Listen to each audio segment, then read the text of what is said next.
Թեհրան-Վաշինգտոն լարվածության ֆոնին Իրանը դիվանագիտական նոտա է հղել Թուրքիա, Իրաք, Քուվեյթ, Արաբական Միացյալ Էմիրություններ, Քաթար և Բահրեյն, նախազգուշացնելով, որ Իրանին հարվածելու համար Միացյալ Նահանգների կողմից իրենց օդային և կամ ցամաքային տարածքի օգտագործումը որակվելու է որպես թշնամական քայլ։ Ընդգծվել է, որ այդ քայլին դիմաց երկրները կհայտնվեն կրակային գծում։ Իրանի բարձրագույն հոգևոր առաջնորդ Ալի Խամենեիի հրամանով երկրի զինված ուժերը բերվել են բարձր պատրաստվածության վիճակի։ Իրանի այս նախազգուշացումը հնչում է Միացյալ Նահանգների և Իրանի միջև միջուկային փաստաթղթի շուրջ բանակցություններ սկսելու ֆոնին, որտեղ կողմերը փոխանակվում են սպառնալից հայտարարություններով և կոշտ հռետորաբանությամբ։ Չնայած իրանական կողմում տարածվող լուրերին, Թուրքիայի արտաքին գործերի նախարարությունը հայտնում է, որ ոչ մի նոտա չի ստացել, սակայն չի բացառել, որ հաղորդագրությունը կարող էր փոխանցվել այլ ուղիներով։ Թուրքիան հետաքրքրված չէ տարածաշրջանում անկայունության նոր աղբյուրով և չի ցանկանում, որ Միացյալ Նահանգները հարձակվի Իրանի վրա։ Մեր տարածաշրջանը չի կարող թույլ տալ եւս մեկ պատերազմ, անկայունության եւս մեկ խոշոր աղբյուր, եւ մենք չգիտենք, թե ինչ էսկալացիա կարող է տեղի ունենալ նման հարձակման դեպքում։ Ուստի մենք չենք ցանկանում, որ ԱՄՆ-ն հարձակվի Իրանի վրա։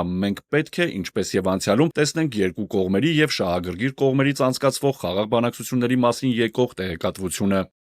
Մարտի 7-ին ԱՄՆ նախագահ Դոնալդ Թրամփը հայտնել էր, որ ուղերձ է հղել Իրանի գերագույն առաջնորդ Այաթոլլահ Ալի Խամենեիին, առաջարկելով բանակցություններ վարել միջուկային ծրագրի շուրջ։ Թեհրանը հրաժարվել է Վաշինգտոնի հետ ուղիղ երկխոսությունից, սակայն թույլ է տվել շարունակել բանակցությունները միջնորդների միջոցով։ Մարտի 30-ին Սպիտակ տան ղեկավարը հայտարարել էր, որ երկու շաբաթից լրացուցիչ մաքսատուրքեր կսահմանի Իրանի նկատմամբ, եթե միջուկային ծրագրի շուրջ բանակցությունները արդյունք չտան։ Նա նաև սպառնացել է Իսլամական Հանրապետությանը աննախադեպ ռմբակոծություններով գործարքից ամբողջապես հրաժարվելու դեպքում։ Ի պատասխան Խամենեին նշել է, որ չի հավատում Միացյալ Նահանգների ռազմական ներխուժման հավանականությանը, բայց զգուշացրել է, որ Իրանում անկարգություններ հրահրելու Վաշինգտոնի ցանկացած փորձ վճռական հակահարված կստանա։ Իրանի մասնակցությամբ հնարավոր պատերազմի մասին լուրերն ուղղված են տարածաշրջանում լարվածության սրացմանը, սակայն Թեհրանը պատրաստ է ցանկացած սցենարի, ասել է Հայաստանում Իրանի դեսպան Մեհդի Սոբհանին։ Ավելի վաղ մի շարք զանգվածային լրատվամիջոցների հաղորդմամբ Իրանի հետ հարաբերություններում աճող լարվածության ֆոնին Միացյալ Նահանգները լրացուցիչ ուժեր եւ միջոցներ է տեղափոխել Մերձավոր Արևելք։ Պենտագոնի մամուլի քարտուղարը պարզաբանել է, որ այդ միջոցառումներն ուղղված են կայունության ամրապնդմանը, ագրեսիայի կանխմանը եւ առևտրի ազատ հոսքի ապահովմանը։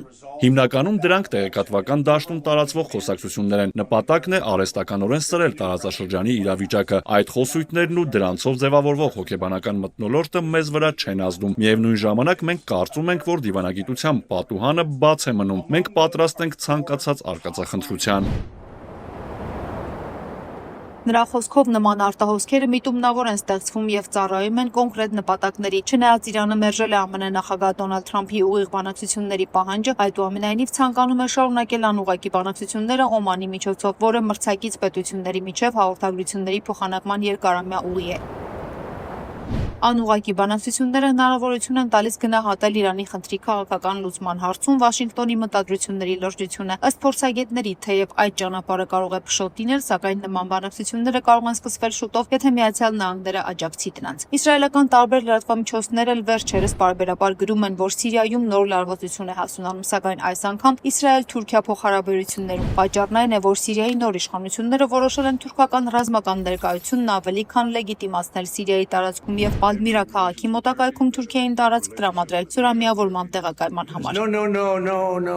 Ֆրիդա Ղազարյան, Կարիկ Արամյան, TV News։